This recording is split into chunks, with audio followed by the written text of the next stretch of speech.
buenas noches, señoras y señores. Muchísimas gracias por estar acompañándonos un miércoles más en El Toro por los Cuernos. El toro de esta noche lo vamos a dedicar a la cultura, lo vamos a dedicar a la belleza, lo vamos a dedicar a las tradiciones, lo vamos a dedicar a la esencia de nuestra ciudad, de la ciudad de Ferrol, porque hay mucha gente que dice, pero Ferrol, ¿qué tiene? Ferrol tiene tantas cosas, tantas y tan diferentes. Bueno, pues para hablar de estas cosas vamos a empezar con casi a encomendarnos a nuestra patrona, a la patrona, a Nuestra Señora de los Valles y de los Mares de Ferrol, a nuestra querida Virgen de Chamorro, que allí en el monte nos tiene a todos a sus pies. Los valles, los mares, patrona de campesinos y patrona de marineros. Y una nueva publicación, el libro de Nuestra Señora de Chamorro, una nueva publicación de nuestro queridísimo amigo Juan Burgoa. Juan, muy buenas noches. Buenas noches. Una publicación más. Sí, pero yo creo que hacía falta porque precisamente, como tú dices, una patrona de tantos años de Ferrol, patrona no solo de Ferrol, sino de sus alrededores, de sus gentes de mar y de sus gentes del campo, pues no había ningún libro que se refiriese de una forma exclusiva.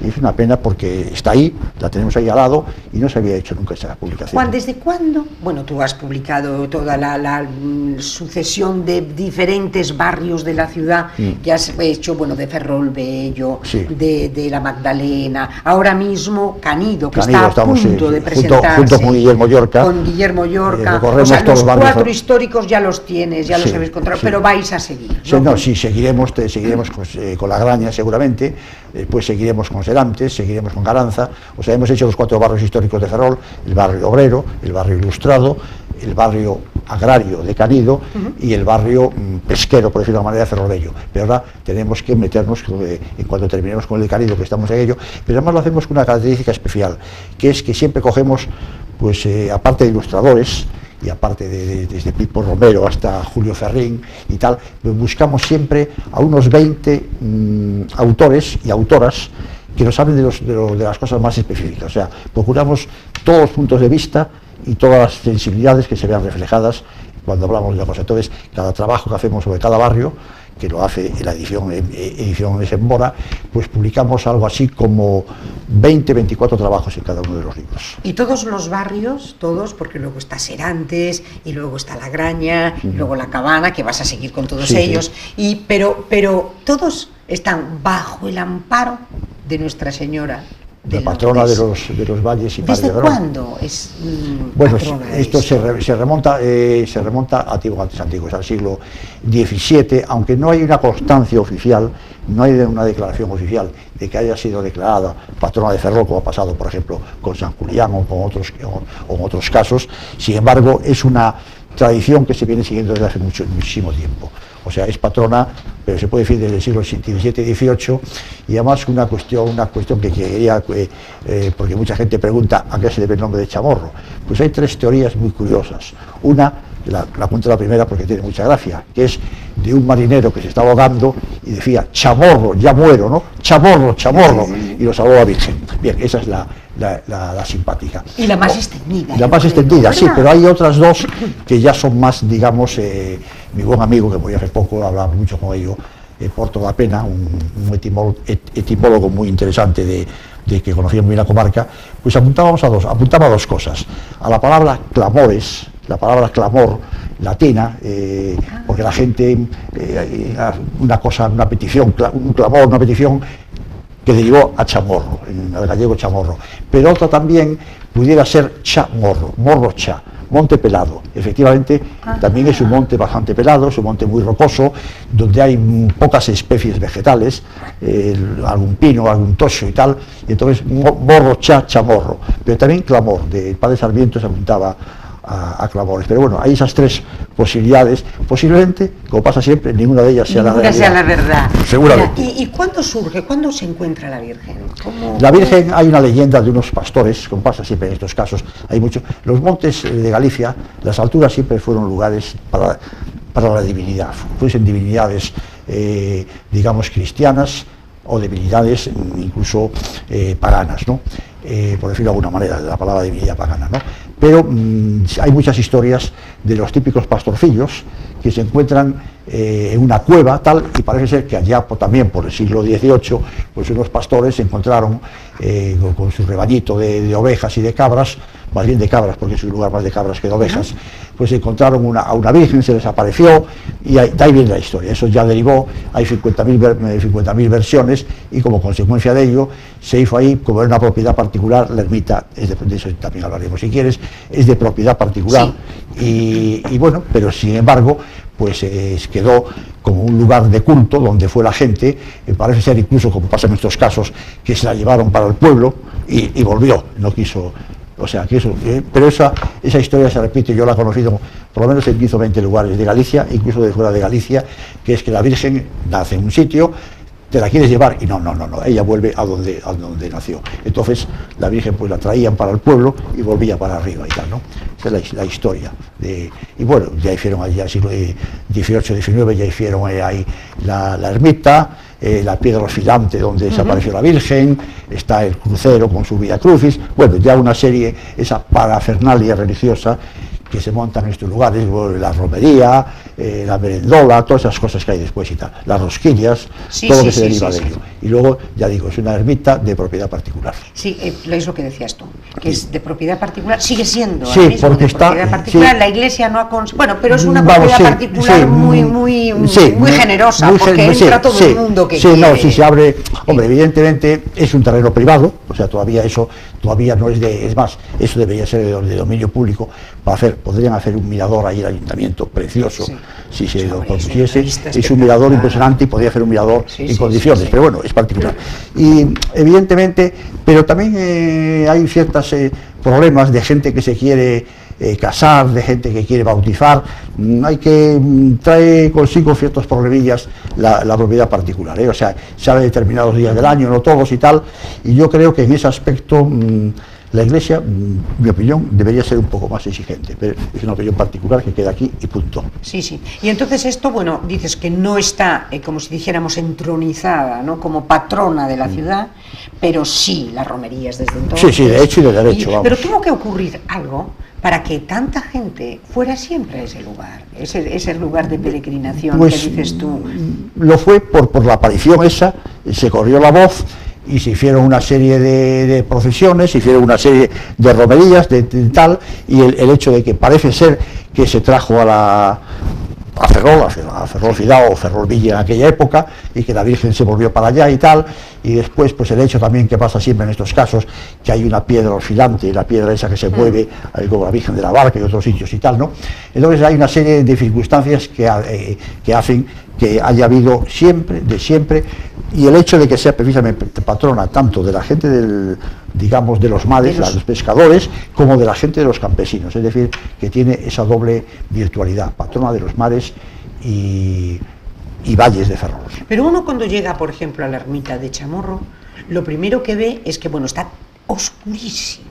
O sea, está en la penumbra. Sí. Y luego también hay algo importante, que es que verdaderamente el sitio donde se aparece la Virgen, como no lo tengas muy identificado, no lo ves. Está justo a la entrada, a la izquierda, es una roca, un sitio así que no, o sea, claro, la Virgen se apareció sobre una roca, que es la roca esa oscilante, que además esas rocas, si sales para abajo, para afuera, las puedes ver y tal, evidentemente. Y de siempre ha tenido la cuestión de tener una iluminación muy pequeña, o sea, poca luz y muchos exvotos, porque también si te fijas, otra cualidad es que tiene los exvotos, sean de cera, sean de figuras, pero incluso cuadros, cintas de Lepanto, o sea, hay una de recuerdos de la gente que deja allí los exvotos que se llaman ya desde hace muchísimo tiempo, pero sí, evidentemente forma parte un poco, digamos, porque además tiene un altar muy bonito, un altar barroco muy interesante, pero que no se ve precisamente por la poca iluminación, que yo creo que es un poco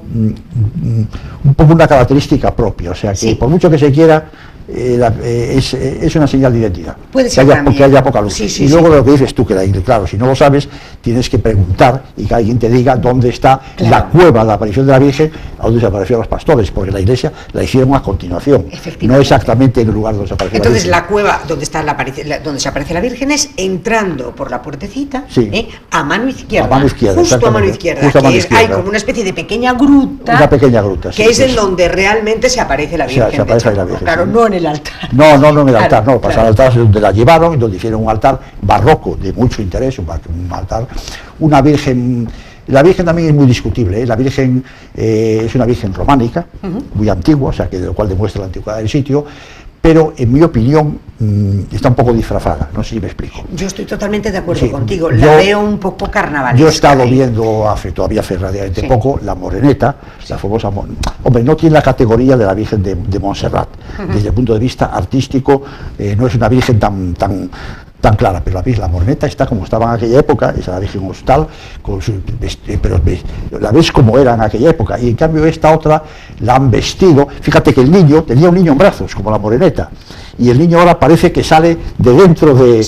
parece una Virgen de pie, cuando no, es una Virgen sentada, con el niño en el colo. Con el niño que está de pie.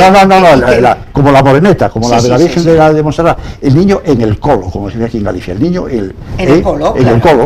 Y entonces lo que pasa es que aquí le pusieron un gran enorme manto, le pusieron una corona. Y parece que está de pie. Y le pusieron una melena horrible. La melena es espantosa. Bueno, horrible. Entonces, yo siento mucho decir que la han disfrazado.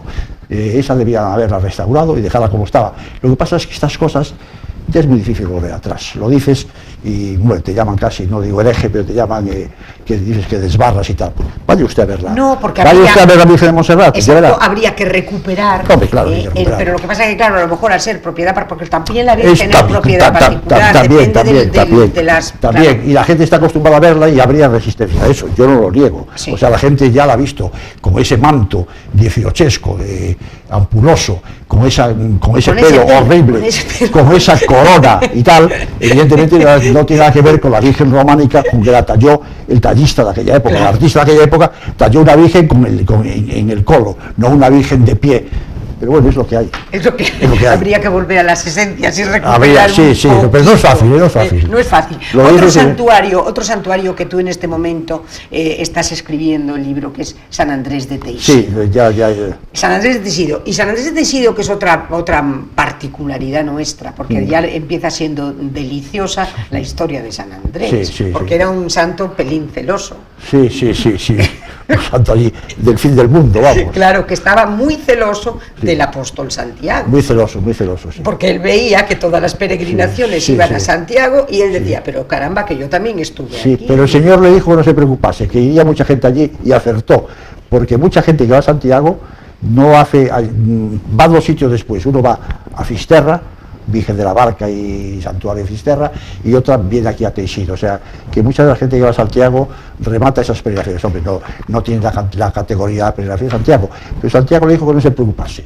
Y si además si no iba gente, que irían animales y que irían y tal, porque incluso se dice que los animales van llevando... Y además mucho mejor, porque quien no va de muerto, de vivo, va de muerto. Por lo tanto, era prácticamente garantizada que le iban a hacer una visita. Y además es un camino muy interesante, desde Ferrol, desde Santiago do Couto realmente es el camino, y tal, y bueno, hemos hablado a Capela da Fame, Cordeiro... Arranca del Couto. Realmente el arranque... Mira, bueno, hay dos arranques. Hay dos arranques del camino de San Andrés. Hay el do Couto, que Narón lucha por él, pero que hay otro que es el de Covas, que Ferrol debiera luchar más por él. Vamos a ponerlo aquí encima de la mesa. Sí, aquí encima de la mesa. El arranque es como el camino inglés. Coruña, sí, pero Ferrol también. Bueno, en Coruña además ya sabemos de sobra que como necesitan kilómetros, porque no les da para la Compostela, nos tienen dándoles kilómetros en Mariapita. Se ha inventado para hacer los 100 kilómetros. Bien. Pero en este caso, evidentemente, la fama se la ha llevado siempre, pues O Couto, As Aceñas, toda aquella zona de por allí.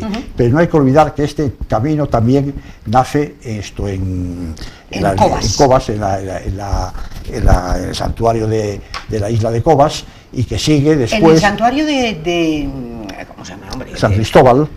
Ahí empieza. Ahí empieza y sigue después por Oval, Santa Margarita de Oval, y luego pues ya se unen a la altura de Castro, más o menos, después de Castro se unen los dos caminos. Pero este camino existe, pasa cerca de Baltar también, del convento. O sea que tiene unos lugares, este camino desde Ferrol tiene unos lugares muy interesantes, como son, ya digo, la ermita de Cobas, como es la Santa Margarita de Oval, que es también una iglesia muy bonita, y el convento de Baltar, que también tiene su historia, convento de Baltar, que queda muy cerca, no pasa exactamente por él, pero queda muy cerca. O sea, todo eso está enlazado y después se unen en Castro, más o menos. Y Castro, ya van hacia la ermita da Fame. A ermita da Fame ya sigue por Liñeiros. La ermita da Fame es una preciosidad el entorno, porque tú atraviesas, llegas monte arriba, te has dejado las forcadas a la derecha, que en estos momentos está impresionante. Totalmente llena. Y luego hacia Liñeiro, ya desde esa ermita empiezas a ver a tus pies, Villarrube, lo intuyes, y Zadeira. Y ya ves, ya estás sintiendo el santuario. Por Porto do Cabo, que hay también allí un puente muy bonito, el puente de Porto do Cabo, donde estaban las famosas caldupeiras, que eran las señoras que te vendían el caldo. O sea, porque aparte de la ermita da Fame, parece que en la Fame la gente pasaba hambre, pero luego llegaban más adelante a Porto do Cabo, que hay un puente, y allí había una señora que se llaman caldupeiras, que vendían la taza de caldo para reponer las fuerzas. Porque la ermita da Fame, ¿por qué se llama así? ¿Porque era casi la etapa en la que la gente comía? Sí, hay las dos teorías, o sea que la gente llegaba muy cansada, pero bueno, realmente es que se comía allí. Es una ermita de la Orden de Malta, se le puso tiene también el santuario tiene, ¿cómo se llama? Unas imágenes que parece también que dan la impresión de que es algo de la fame y tal, pero yo creo que es un poco, porque en aquella época se comía tarde, mal y a rastro, y entonces porque ahí se podía pasar un poco de hambre. Y luego se reponía las fuerzas ya más adelante, cuando llegabas a Porto do Cabo, que es este puente que te digo yo, a Ponte de Porto do Cabo, que es donde estaban las caldupeiras, que eran las que vendían la taza de caldo esa para que llegase ya un poco. Y luego ya San Andrés. ¿Tenemos alguna etapa más? Se puede pasar por San Andrés por Corbeiro, que es una iglesia que hay muy bonita allí en la parte alta, pero realmente San Andrés, aunque luego después también hay un camino desde Cariño y tal, que va por la Visía de Herbeira, que son los acantilados más altos de Europa. También, como pasa en San Andrés, hay varias maneras de llegar también a San Andrés, no solo la llegada desde Ferrol y Narón, sino también desde Ortigueira, desde Cariño, hay varias maneras de llegar. Y desde Cobas, o desde también el Couto, ¿cuántas jornadas son? ¿Cuántos kilómetros y más o menos en cuánto se suele? Pues en los 40 kilómetros más o menos, y se puede hacer, o sea, hombre, yo digo en 2 días, pero tampoco está muy preparado, porque así como hay albergues en el Camino Inglés, aquí no hay albergues, o sea, que yo conozca, vamos. Hombre, no quiere decir que en un momento determinado, pues que la gente no se pueda alojar en hay casas rurales, hay tal, pero albergues como tal, oficiales de la Xunta o de la Diputación, no es como el camino inglés, que hay una cantidad de albergues, todos menos Ferrol, claro, Ferrol no tiene albergue. Ferrol es curiosísimo, porque últimamente no tiene albergue, sigue sin albergue. Hemos hablado, bueno, desde aquí, desde este programa, hasta la saciedad del tema del Camino Inglés y de las necesidades que tiene el Camino Inglés. La Casa del Mar es una... Y la Casa del Mar está hecha, y entonces yo no sé si a lo mejor se utilizará como reclamo electoral para decir, porque eso está hecho, la Casa del Mar. La Casa electoral no se dicen que es de Madrid, el Ministerio de Fomento, otros dicen que es de la Autoridad Portuaria, unos por otros, la Casa sin barrer. La Casa del Mar es de Ferrol, y la Casa del Mar tendría que ser, que además por sus propias condiciones, porque primero, tiene habitaciones, segundo, tiene restaurante, y tercero, tiene una zona de campo que es ideal. El peregrino que viene con la bicicleta, el peregrino que viene con las mochilas, tú vas al albergue de Neda y está en pleno allí al lado del mar, pero un campo, o sea, los albergues muchas veces no tienen que ser, decían, el edificio de la aduana, no, eso es un hotel, si se quiere, o un museo, pero la casa del mar es el lugar ideal, además está en un sitio bonito y tal. Pero bueno, además, en este momento la Casa del Mar tiene, la Casa del Mar, que ustedes saben perfectamente que está en la carretera alta del puerto, es ese edificio azulón muy moderno, que tiene la entrada esa estupenda que dices tú. En este momento tiene la parte baja, que está alquilada o no sé en qué condiciones, a FAL. A FAL o a Aspanés, no, a FAL, que es para toda la organización que está del aceite. puede seguir. Perfectamente. Puede seguir. Y luego en la parte de arriba hay una zona que está dedicada a, bueno, por allí por supuesto tienen, como estás diciendo muy bien, un restaurante, sí, tiene habitaciones bueno, y tal, está. y arriba tiene una sección, el Instituto Social de la Marina, y otra sección a pájaros. Sí, sí, no hay sí, nada. sí, y no, entonces pues sí, el tema está hecho. Sí, sí, sí. Entonces yo el otro día leía en la cosa municipal, en la actividad municipal, que en un pleno, en una moción que había presentado no sé qué grupo, me parece que Ciudadanos, había presentado el hacer una feria, la feria del Camino Inglés, que se hace en Betanzos, hacerla también en Ferrol. Bueno, esta, que no está mal la iniciativa, pero yo es que me parece muy bien. Esto es otra de esas mociones que nunca se cumplen, porque Pepa, nunca se cumplen. Pero lo fundamental es la Casa del Mar adaptada a albergue. Claro. Pero ¿cuál es el problema? Que yo no estoy en contra de ello, que es así, pero que es tantos mandos como hay. Es decir, que hay unos mandan al ayuntamiento, otro manda a la autoridad portuaria, otro manda a la diputación, otro manda a la Junta. O sea, que tiene que haber, como en aquella época del señor Zapatero, que dijeron que una conjunción gloriosa, que estaba Zapatero en España y Obama en Washington, aquí tendría que haber una conjunción gloriosa. Pero ya la hubo.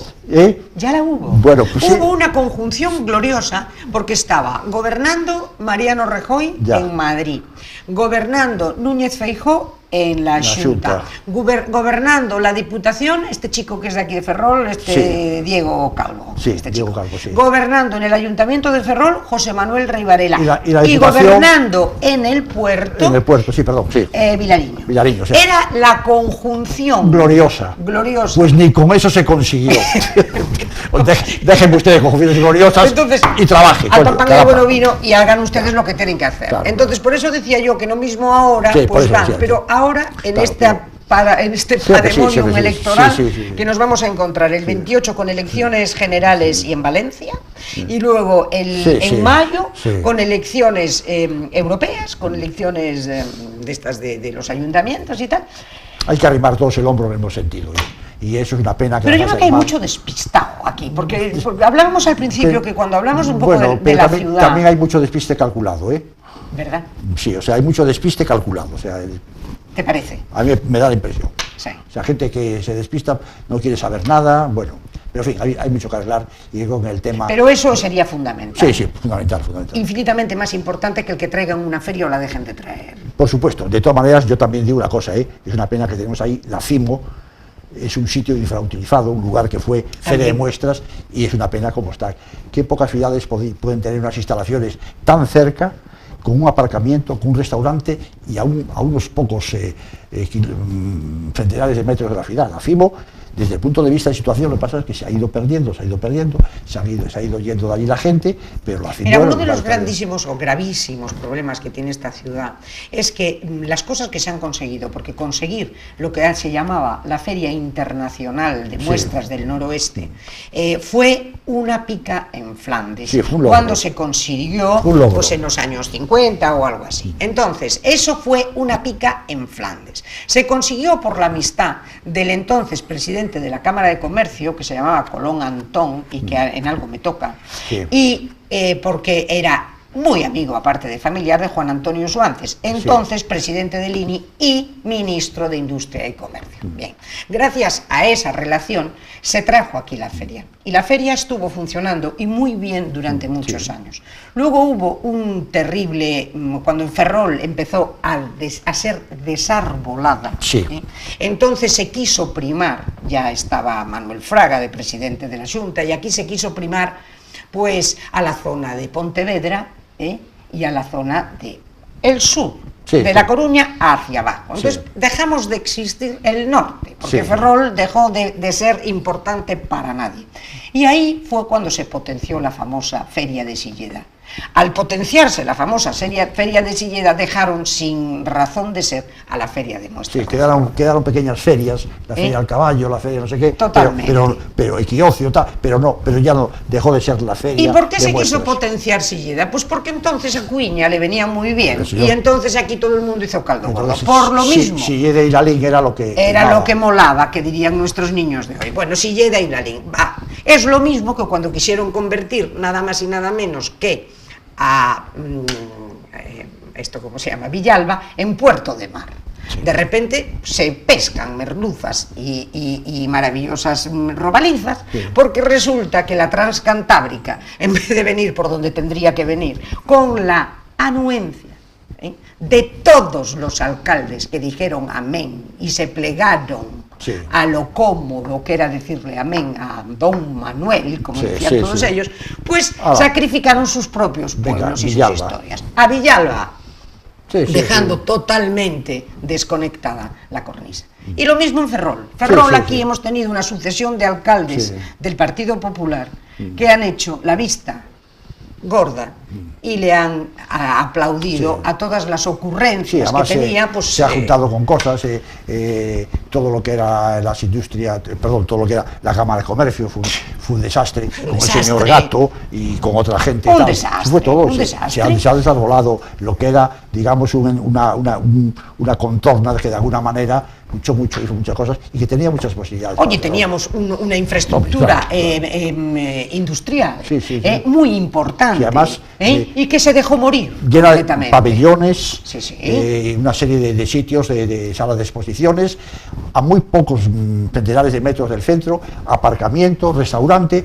Pocas ciudades tienen digamos, esta infraestructura muy previa. Pocas, muy pocas. Es que muy pocas ciudades han tenido el potencial que sigue teniendo Ferrol, como muy pocas ciudades tienen la entrada que ven ustedes aquí atrás de nuestro decorado, esta maravillosa, sí, entrada, vista Ferrol desde arriba, desde Fene. Bueno, ríete tú de Nueva York. Sí, sí, sí, es una ciudad espectacular, sí, sí, porque sí, tiene una belleza increíble por esta especie de lago maravilloso que tenemos, sí, y aquí, oye, nos han dejado totalmente, sí, sí, a la mano de Dios, y hay que decirlo, sí, porque muchas veces te dicen, no, es que tampoco estamos tan mal, hombre, podríamos estar infinitamente mejor. Sí, aquí se ha potenciado La Coruña para abajo, sí, lo mismo que en el ferrocarril. Sí, sí, sí. ¿Sí? Sí, estamos aislados desde muchos puntos de vista. Pero mucha gente hoy llega aquí y eso no lo sabe. Eso no lo sabe porque entonces te dicen, espérate, ¿qué pasó antes de ayer? Espérate, que yo te cuento lo que ha pasado a lo largo de los años. Y entonces ya somos perros viejos en todo esto. Por lo tanto, el camino inglés, como tú muy bien dices, el tema del ¿cómo se llama esto? El de albergue sería, pero vamos, fundamental desde ya. Y el camino de San Andrés, potenciarlo, ¿tú crees que tiene importancia como para que se potencie? Se puede potenciar, o sea, nunca va a tener digamos, las posibilidades económicas del camino inglés, porque el camino inglés tiene consigo siempre una gastronomía, sí, y una serie de tal. El camino de Teixido es un camino un poco más espiritual, es un camino un poco más cultural, pero bueno, también tiene su importancia realmente, o sea que sí, que se puede potenciar a la par del camino inglés.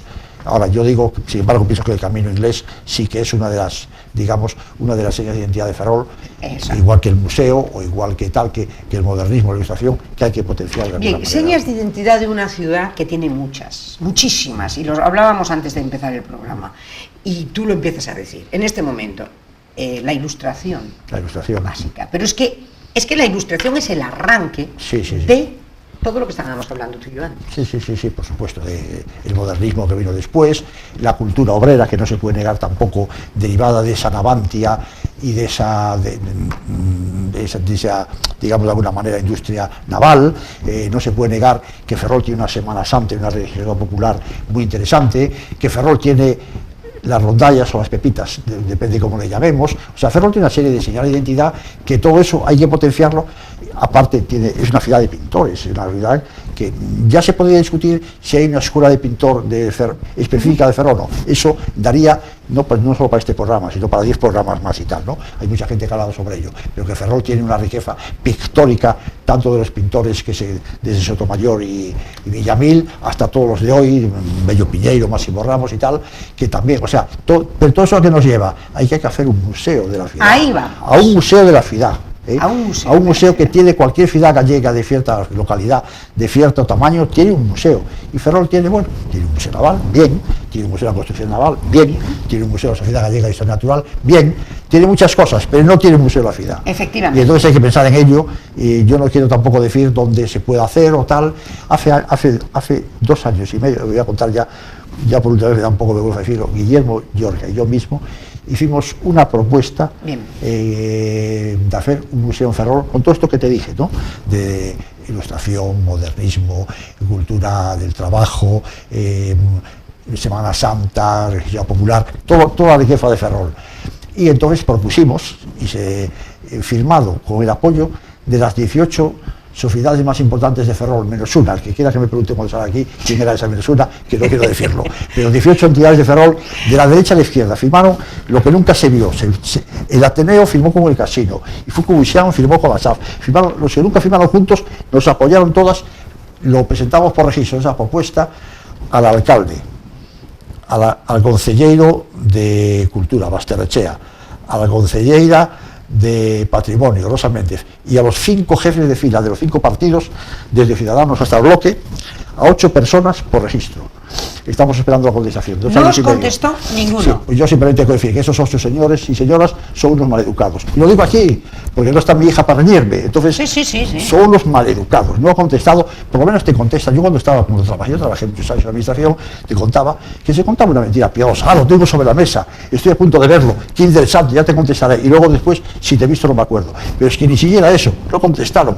Y lo único que proponíamos es que se buscase, no decíamos el sitio que tenía que ser, eso es, las autoridades municipales son las que tienen que decidirlo. Pero decíamos todas las riquezas que tenía Ferrol y que había que empezar a trabajar en el museo. Han pasado 2 años y medio y seguimos igual. A ver si ahora... Cuando habían pasado 2 años y medio, no, pero casi, cuando habían pasado 2 años, estuvimos aquí hablando cuando vino Guillermo Llorca contigo, y estuvimos hablando de este tema, y yo me fui al ayuntamiento a enterarme de qué es lo que había pasado, porque me parecía de una incorrección brutal y además me parecía tremendamente, bueno, grave el que no os hubieran contestado. Bien, entonces me dijeron en determinados grupos políticos que esto había ido por registro a la alcaldía y que la alcaldía no lo había repartido.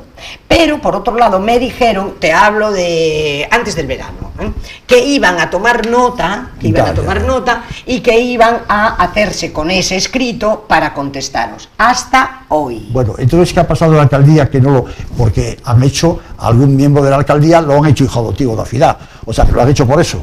Y no hago más comentarios, punto. ¿A quién? Al señor jefe de gabinete, en aquella época de la alcaldía, lo han hecho hace el día de San Julián, hijo adoptivo de Ferrol. No sé si te enteraste. No, ¿y ese señor quién es? Pues se llama... ¿Quién viene siendo? Manuel Méndez, o no me acuerdo. Bueno, o sea que este señor es el jefe de gabinete. Era, ya no es. Bien, entonces este señor tendría que haber dado curso a lo que llegaba. El alcalde tiene, y voy a emplear una palabra fea, pero tiene 5 o 6 sicarios. Tiene un jefe de gabinete, un jefe de secretaría, un jefe de prensa, o sea, tiene 5 personas. Mucha gente. Algún responsable hay. Y toda esta gente debe estar bastante bien pagada. O sea, claro, por supuesto. Entonces, aparte que el alcalde vive en las nubes y no se entera que eso llegó, o no quiso enterarse, o no quiso enterarse, que tiene allá 5 personas, a uno tiene que decirle, oiga, ¿por qué usted no cursó? Suponiendo que sea cierto. Que no se cursó. Pero yo sé que a todos yo hablé después por fuera, me enteré por mis amigos, no tengo amigos políticos, pero tengo amigos por fuera de la política, y me enteré que eso llegó a conocimiento de todo el mundo y nadie quiso contestar. Bien, entonces todo el mundo lo sabía. Nadie lo sabía, hombre, claro. Salió en el periódico. Sí, claro. Salió en el periódico. Y salió también aquí 2 veces. Lo dijimos, lo denunciamos. Salió en Galicia Alta, salió en Diario de Ferrol. Bien, o sea, a día de hoy seguís sin tener noticia de nada. Pero lo hicimos Guillermo y yo pensando, igual que estamos haciendo estos libros que te he hablado y tal, por el bien de la ciudad, que es lo que queremos, que es lo nuestro. No hemos nacido para otra cosa. Bueno, pues ahí sigue. Entonces el Museo de la Ciudad es fundamental. No decimos ni dónde tiene que ser ni tal, pero que sí que hay que ir empezando, y incluso a lo mejor empezar por pintura. Hemos comentado que Bueno, pintura, porque yo te comentaba, ¿qué fondos tiene en este momento el ayuntamiento muchos, como para hacer un gran museo de pintura de la ciudad? Decenas, ¿Y con qué pintores? Centenas de cuadros tiene. Arrumbados. Arrumbados la mayoría, otros que no se explica uno, pues en las escaleras del ayuntamiento. El ayuntamiento tiene que estar solo los cuadros institucionales, tiene que estar el cuadro de Canalejas, de Confesión Arenal, o sea, de la gente importante, pero no el Velelli, con todos mis respetos al Velelli. Bueno, pues entonces ahí están las escaleras, hay muchos cuadros en el Centro Cultural guardados, hay donaciones de particulares que todos conocemos, cuadros desde Máximo Ramos, Bello Piñeiro, Eduardo de la Vega, o sea, hay muchísimos cuadros. Tenemos algún Sotomayor. Tenemos algún Villamil. O sea, cuadros de una categoría impresionante. Máximo Ramos, Gonzalo Collado, regaló al ayuntamiento no te digo 20, 30, 40, regaló 60 o 100 o 100 y pico de cuadros. Sí. ¿Y dónde están? O sea, que tenemos patrimonio pictórico de sobra Todo de como para poner. Bueno, por lo menos empezar por eso, ya que no empezamos con las demás cosas, que es más complicado, a lo mejor la ilustración, el modernismo, la Semana Santa. No, empezar por la pintura. Por la pintura. Por ya la con pintura, eso ya podemos. que tenemos fondos de sobra como para hacerlo. Y mira, pero yo casi te voy a decir una cosa. Yo me alegro mucho que todavía no esté funcionando ese museo. Y te voy a decir por qué me alegro mucho. Porque tú estás hablando de un museo. Y yo escucho que la gente que está metida en este momento organizando exposiciones y organizando desde hace un tiempo esta parte, utilizan una palabra que a mí me resulta muy significativa. Utilizan la palabra contenedor cultural. ¿Pero quiénes hablan de contenedor cultural? Los activistas culturales, ¿no? Los que se llaman activistas culturales. Entonces yo aquí hago una reflexión con ustedes. O sea, un contenedor cultural. Mira, yo creo que, y lo hablábamos. Esto es un contenedor antes, de agua, bien, un contenedor de salsa de tomate, un contenedor de pintura, pero la cultura no se contiene. La cultura es incontenible. Luego, la palabra contenedor, y se contiene también muchas veces la basura. También. Los contenedores es la basura normalmente. Sí. Entonces, normalmente esto que se llaman contenedores culturales, lo que están conteniendo, y vamos ya a llamarle las cosas por su nombre, es memez y basura. Sí. Sí, pero repito que los que hablan de contenedores son los activistas culturales. ¿Y quiénes son los activistas culturales? Pues hay dos ramas, los activistas culturales y los animadores culturales. Yo no distingo entre unos y otros, pero por ahí andan juntos. Pero bueno, en vez de tanto animador cultural y activista cultural, hace falta trabajadores de la cultura. Claro. Trabajadores de la cultura, ¿no? Siempre se llaman los trabajadores, activista, animador. Bueno, hombre, por favor, el animador es en el circo, ¿no? Sí. Bueno, es como cuando toda la vida se llamaron empresarios y ahora parece que tienen que suavizar el término y les llaman emprendedores, ¿no sabes? Es que es todo, es que estamos viviendo, es que señoras, es que no sé, las miembras, es que el miembro y la miembra, entonces gastroteca. Estamos llegando a unos llegando a unos extremos totalmente bochornos. Estamos deturpando, como se diría en gallego, deturpando el lenguaje. Completamente. O sea, es una pena. Pero entonces, bueno, dado que no tenemos ese museo, porque era el museo del que hablabas tú, con una categoría, porque en este momento hay obra con la suficiente categoría como para estar expuesta en eso, en un museo. Y de momento ni está ni se le espera, o sea que nos han contestado, nadie ha dicho nada y no tienes ni idea. Ahora, y de cara a las elecciones. Pues eso, ahora es el momento, y precisamente de que ahora que agroman nuevos tempos, ahora que se van a presentar que los nuevos partidos, los partidos políticos, que a ver en sus, ¿cómo se dice?, en sus programas electorales, a ver si alguno presenta el. ¿Sabes cuántos creo que se van a presentar en Ferrol a las elecciones municipales? ¿Partidos o personas? Partidos. Por lo menos una docena, ¿no? Creo que 15. 15. 15. Entonces estaba, pues, con posibilidades. ¿Cuántos les ves? Pues terrible, vamos, porque con la gente disminuyendo y aumentando el número de partidos, pues no es una. Pero bueno. No, eso no había caído yo, tienes razón. Cada vez somos menos y cada vez hay más partidos. Es curioso. Pues a lo mejor es una calle peatonal más que necesaria para. Bueno, pues ahora, que es el momento, por lo menos los 2 o 3 que tengan posibilidades, o 4, yo no sé, los que tendrán. 4 o 5 deben ser siempre. 4 o 5, bien. Que la oferta cultural es muy importante como para ponerla pues eso, pero a ver si la ponen, es lo que yo estoy esperando. A ver si la ponen. En ese museo. Luego hablábamos de la ilustración, hablábamos de los pintores, pero hablamos de otra seña de identidad muy ferrolana, que es el modernismo, y es Ucha. Es increíble que a Ucha no se le haya nombrado nunca hijo adoptivo de la ciudad. Pues es increíble. Es increíble, el arquitecto más fantástico que ha tenido Ferrol. Es increíble que este señor, ¿cómo no se le propone para ser hijo adoptivo de Ferrol? Precisamente estamos en el año 19, ¿no? Entre el 15 y el 25 fueron los hitos del modernismo de Ferrol, esos 30 o 40 grandes obras modernistas de Ferrol, empezando por el Casino, siguiendo por el Jofre, la Casa Romero, las Casas Ucha, Mundati, todo eso entre el año 1915 y 1925. Estamos en pleno centenario de un evento ideal para hacerlo. Para hacer hijo adoptivo Ucha, por supuesto. Y Ucha, que además, aparte de toda su genialidad... que fue arquitecto municipal 20 años. Es lo que te iba a decir. Arquitecto municipal 20 años, yo creo que ha sido el gran arquitecto municipal de Ferrol, sin duda.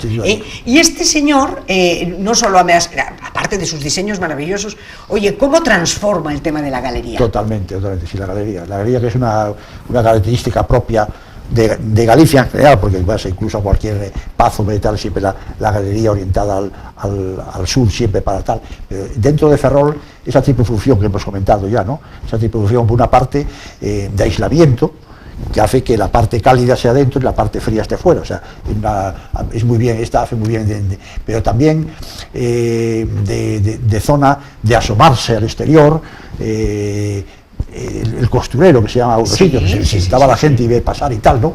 Y de aislamiento térmico y luego de adorno, o sea, porque o sea, tiene una función muy interesante. La galería y fíjate que Ucha, los edificios de Ucha tienen galería, muchos modernistas y tal. O sea, cómo supo transformar la galería ilustrada, que la podemos ver en el Ateneo, la podemos ver en el edificio de Intendencia, por ejemplo, de Marina. Hay unos edificios de Ferrol que tienen la galería típica del siglo XVIII de madera y cristal, pero como el modernismo hizo una galería diferente, pero conservó la galería. ¿Por qué? Porque estamos en Ferrol. O sea, el modernismo no fue el modernismo de Cádiz, fue el de Ferrol, y por lo tanto las casas de Ucha tienen galería, la mayoría de ellas. O sea, cómo conservó las esencias propias, ¿no? Eso es lo que hace una persona importante, y lo que decíamos, que Ucha han hecho aquí hijos adoptivos, hijos predilectos a quien lo debían. Hombre, han hecho hijo adoptivo de Ferrol a una de las personas que más ha bombardeado a Ferrol, que más ha perjudicado a Ferrol, que ha sido Santiago Rey, el presidente de La Voz de Galicia, porque señora, no hay periódico que más nos haya perjudicado que La Voz de Galicia. Y han hecho a Santiago Rey, yo no sé en concepto de qué, pero este tipo... Pero es que ese tal Santiago Rey, ese peligroso Polanco de la vida, me dijeron que lo vieron un día tomando café en la avenida, allí en la Plaza de España. Debe ser por eso, ¿no? Ah, pues digo yo. Porque ya me dirás tú, pero vamos a ver, ¿pero qué hizo este señor cuando La Voz de Galicia, si existe periódico que más haya torpedeado a Ferrol, ha sido La Voz de Galicia? Totalmente, pero lo triste del caso es que la gente compra La Voz de Galicia. ¿Pero por o sea, qué? Los ferrolanos, mira, mis padres eran muy buenas personas, pero eran tontos, porque iban a gastar el dinero a Coruña. Mi padre compraba los zapatos en Coruña, mi madre iba al médico en Coruña, y yo que vi eso dije, a mí Coruña ni un peso. O sea, yo compro el periódico Ferrol aunque sea malo, pero yo compraba La Voz de Galicia. ¿Pero desde cuándo, hombre? No, ni borracho, vamos. Pues ahora que hablamos de hijos adoptivos, pues ahí tienes uno más. Pues eso, Santiago Rey La Torre, pues digamos con toda claridad, es increíble que hayan hecho hijo adoptivo de Ferrol a Santiago Rey La Torre, es increíble. Y que no hayan hecho hijo adoptivo de Ferrol al señor, en este caso como la palabra señor, en el otro caso no, al señor Ucha. Don Rodolfo Ucha. Es increíble. Entonces, ¿a qué extremos estamos llegando? Bueno, yo claro comprendo que cuando se hacen hijos adoptivos, en el caso de Santiago Rey, Voz de Galicia, naturalmente que sería un hijo adoptivo interesado, porque ya sabemos que hay determinadas cosas políticas que les viene muy bien. O sea, La Voz de Galicia normalmente pega de huello contra unos y potencia tremendamente otros. Hombre, si no, no tendría las subvenciones escandalosas que ha tenido a lo largo de toda su existencia. Totalmente de acuerdo. Porque está muy subvencionado siempre por la Xunta. O sea, es un escándalo. Y de hecho, ahora mismo, todo lo que luego se fue al tacho, pero toda la obra nueva, con la televisión aquella que luego dejó de emitir, claro, porque aquello fueron millones y millones y millones que salieron, cuidado, de Caixa Galicia, con Méndez a la cabeza. Sí, señor. Íntimo amigo de Santiago Rey, que iban los juntitos en el avión a la ópera a Madrid. Dios los cría. Bien, pero por eso te digo, o sea, que son unas cosas alucinantes y que hoy por hoy, ya te digo, Ucha no sea el gran hijo adoptivo de Ferrol. Y alguno más que se podría citar, pero bueno. Y alguno más, pero bueno, pero él es el exponente de todo esto.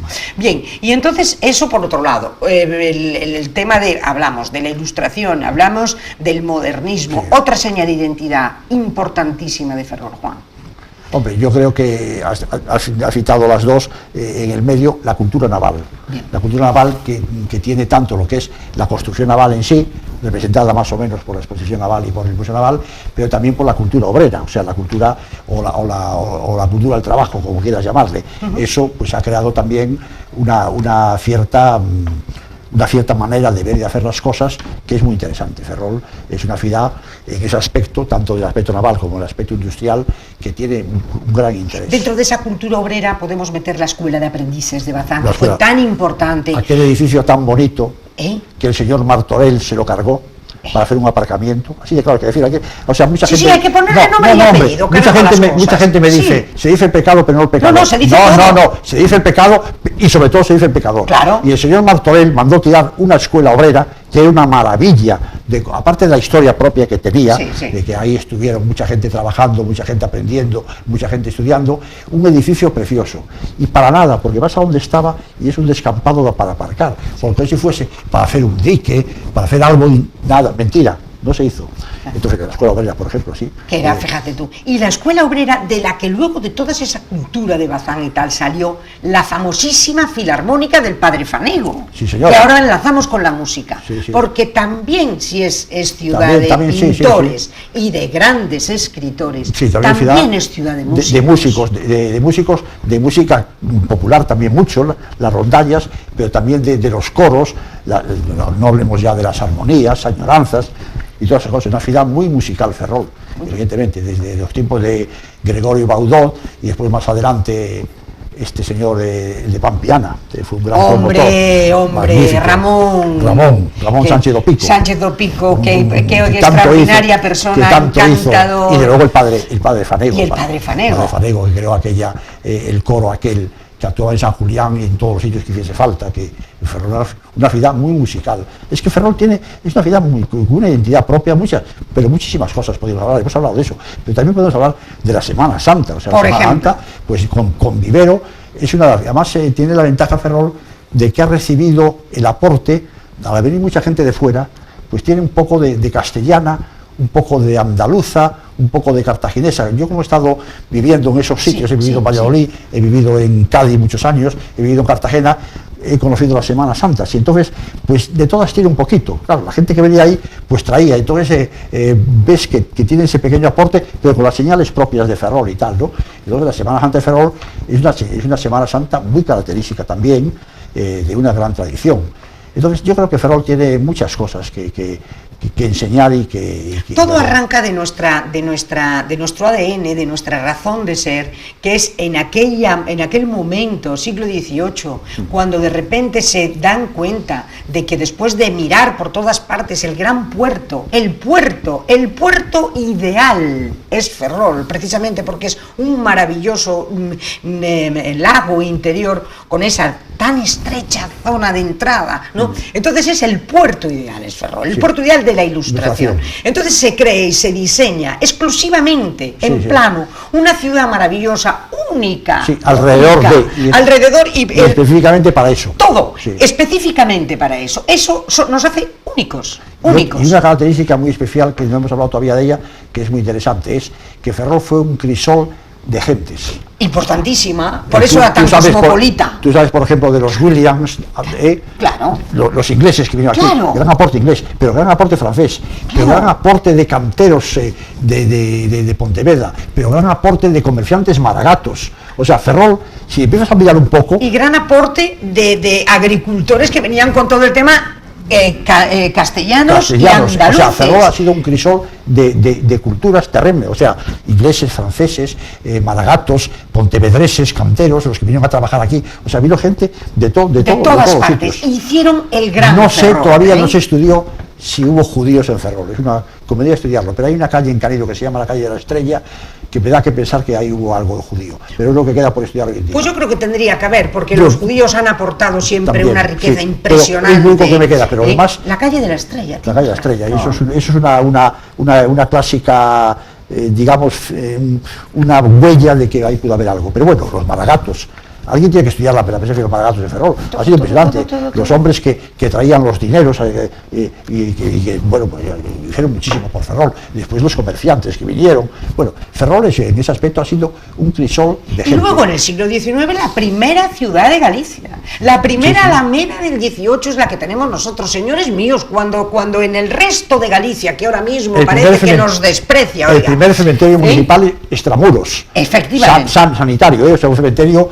el ilustrado, que era el que estaba ahí arriba en Canido. En Canido, lejos de extramuros prácticamente, para que no hubiese problemas de sanidad. O sea, en ese aspecto Ferrol, San Julián... Porque es el gran puerto ideal y la gran ciudad ilustrada, que se hace sobre plano, precisamente. La Alameda lo existe. Fue una ciudad pionera en muchísimos aspectos. Entonces, que nos hayamos dejado comer la tostada, señores míos, y que en este momento parece que tengamos algún complejo, es que lo único que lo atribuyo yo es al enorme desconocimiento que la gente en este momento se sienta en los ayuntamientos, en nuestro ayuntamiento, y que no sabe de qué va la película, porque muchos de ellos no tienen ni idea de dónde está la plaza de Amboaje.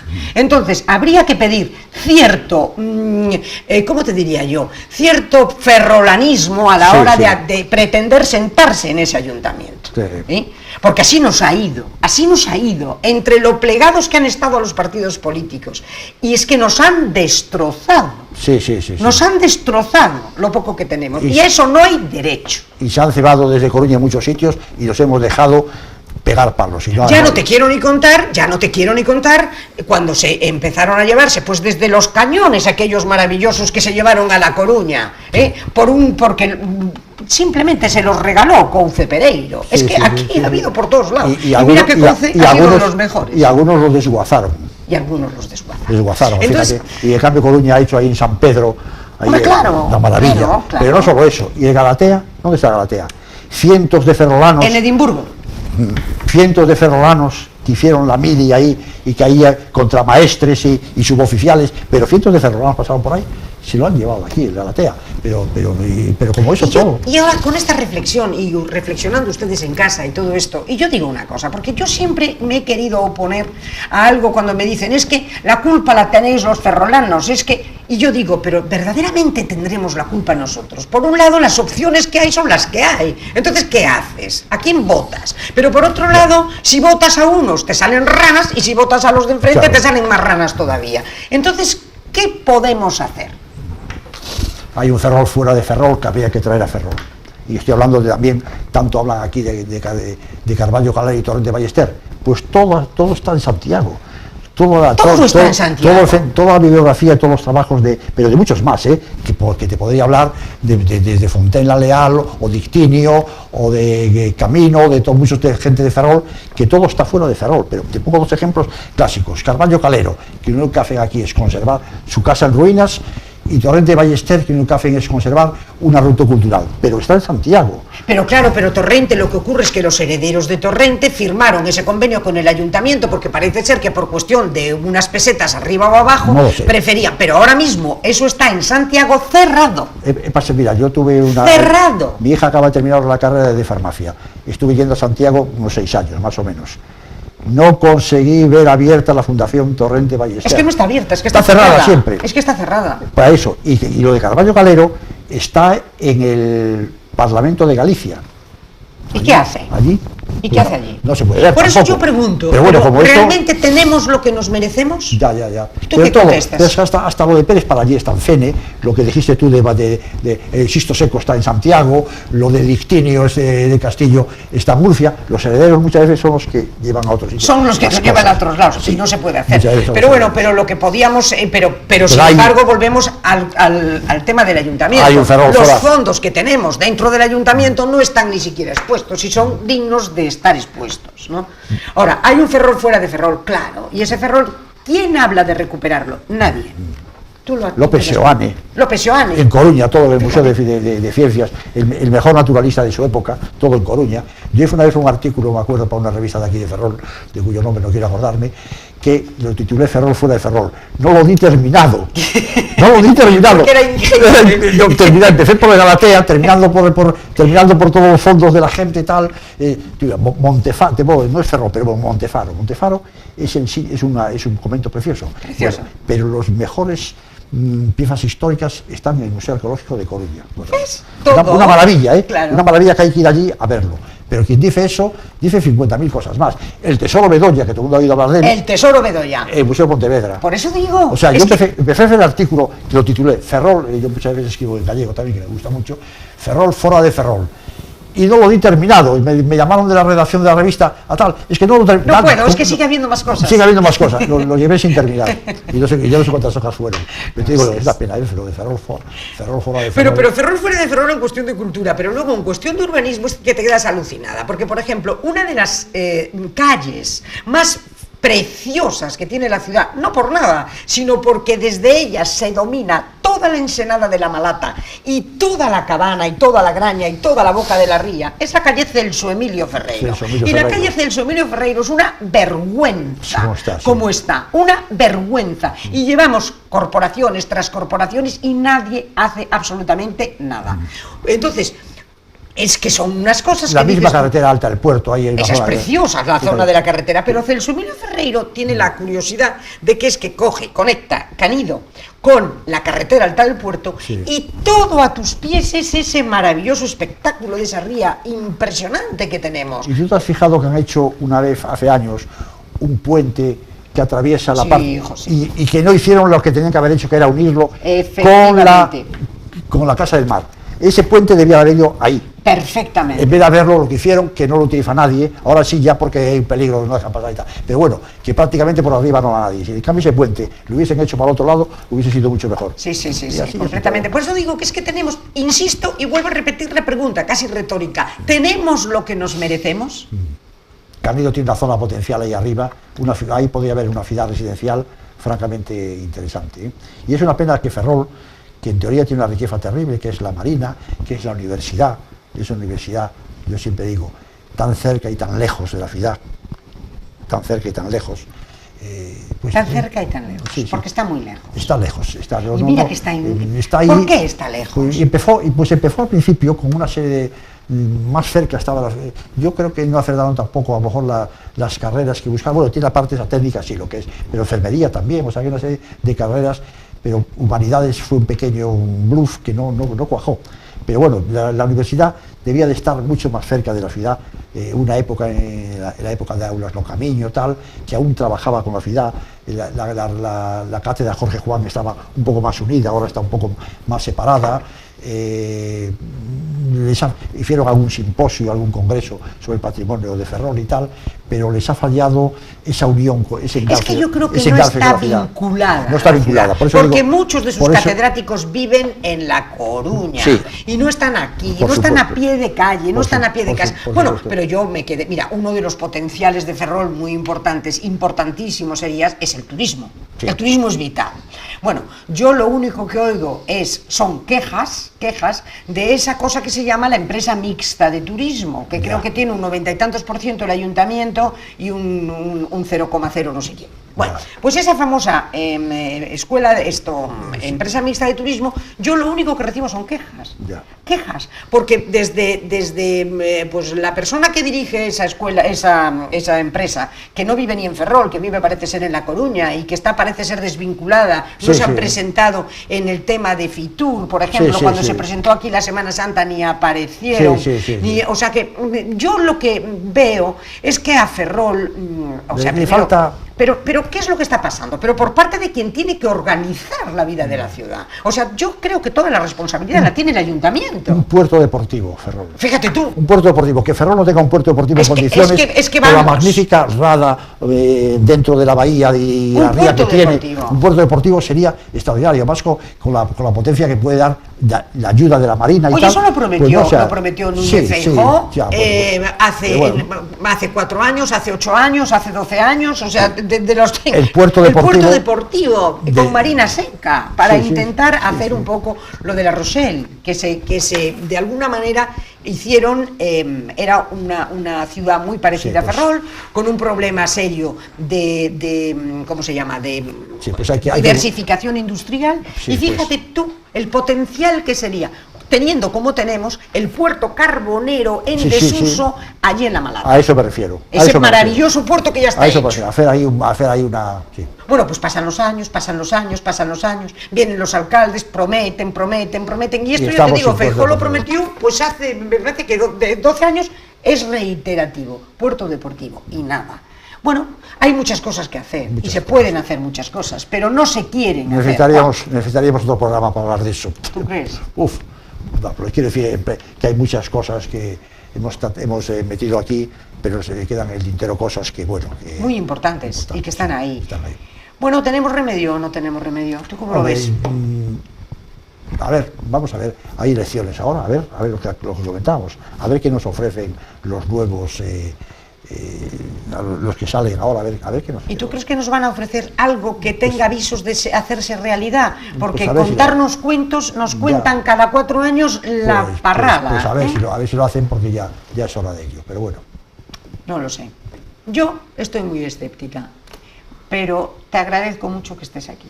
Bueno, pues gracias. Que hayas venido, que habíamos hablado... Yo como siempre, encantado de venir, dosificando mi presencia, porque mi presencia, igual que en el periódico, me controlo mucho, porque, bueno, porque yo digo lo que me da la gana de decir, y entonces pues tengo que dosificar. Mira, tú tienes que decir lo que quieres decir, porque este programa, si se caracteriza por algo, es porque no tenemos pelos en la lengua. O sea, aquí ya está bien... El toro por los cuernos. Hay que coger el toro por los cuernos, que quiere decir hablar de las cosas como son, con nombres, con apellidos, con historias, y dejarse de tonterías y de pasteleos. Que para eso ya tenemos el ayuntamiento. Y para eso ya tenemos a los políticos, para hacer pasteleos. El ciudadano a pie como nosotros, que hable lo que tenga que hablar. Naturalmente, y todo el mundo que se siente aquí en este plató, lo saben ustedes de sobra, puede hablar de lo que quiera y como quiera, porque en el momento en que esto no fuera así, la primera que no estaría aquí sentada, claro, pues sería yo.